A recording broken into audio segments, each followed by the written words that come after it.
før vi fik de nye vandmålere, når vi skulle ud og finde brud, og når vi skulle ud og lækagesøge, jamen så havde vi nogle meget store områder. Så havde vi hele sektioner, hvor vi skulle ud og søge og sige, jamen vi tror måske det er her.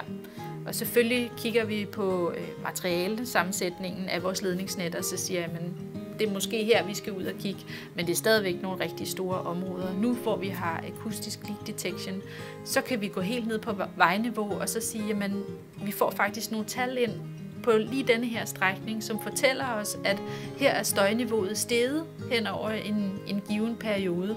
Så der er en udvikling i det støjniveau, der er ude på ledningsnettet, der kunne indikere, at vi har noget brudaktivitet. Og det er sådan støtte til vores lækagesøgere, fordi det er den samme metode, de selv går ud og bruger. De lytter sig frem til, at der er støj på ledningsnettet. Nu har de bare en hjælpende hånd, og så siger, at det er faktisk her, du skal hen og starte med at lede.